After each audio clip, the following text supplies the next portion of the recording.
संगमनगरी प्रयागराज येथे होत असलेल्या महाकुंभाची देशभरातच नव्हे तर जगभरात चर्चा सुरू आहे. कारण जगाच्या कानाकोपऱ्यातून भाविक त्रिवेणी संगमात स्नान करण्यासाठी आणि महाकुंभाचा भाग होण्यासाठी येत आहेत. अमृतस्नानाच्या पहिल्या दिवशी 3.5 कोटीहून अधिक लोकांनी स्नान केले.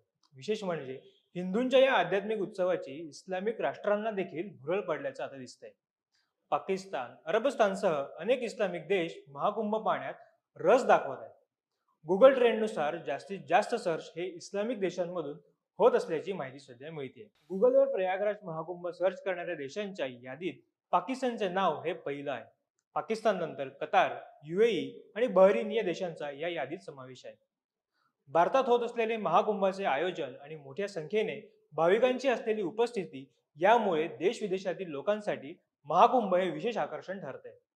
याशिवाय Nepal, Singapore, Australia, Canada, Ireland, Britain, Thailand, America आदी देशांतील लोकही महाकुंभाबाबत वाचन आणि शोध घेत आहेत.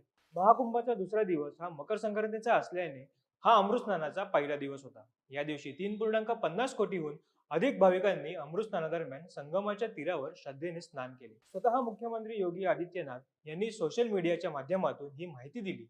महाकुंभासाठी येणाऱ्या आंतरराष्ट्रीय यात्रेकरूंच्या वाढत्या संख्येवरून सनातन संस्कृतीचा प्रभाव हा झपाट्याने पसरत असल्याचं दिसून येते. संगमात केवळ भारतीयच न्हाऊन निघतायत असं नाही, तर परदेशातील लाखो भाविकही या दिव्य अनुभवाचा एक भाग बनत आहेत.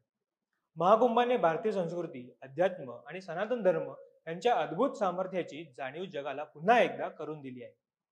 हे यावरून स्पष्टपणेच दिसतंय. ॲपल या प्रसिद्ध अमेरिकन कंपनीचे संस्थापक स्टीव्ह जॉब्स यांच्या पत्नी लॉरेन पॉवेल जॉब्सही महाकुंभाचा भाग बनण्यासाठी आले आहेत. महामंडलेश्वर कैलाशानंद गिरी महाराज यांच्या आश्रमात ते सध्या आश्रय घेत आहेत. त्यासोबतच व्यावसायिक जीवन जगणाऱ्या तरुणांमध्येही प्राचीन सनातन संस्कृतीचे आकर्षण सतत वाढताना दिसते. भारतातील व परदेशांतील अँकर, मॉडेल आणि अभियंते यांसारखे प्रस्थापित व्यावसायिकही आता भारतीय परंपरा आणि अध्यात्माशी खोलवर जोडले गेले आहेत.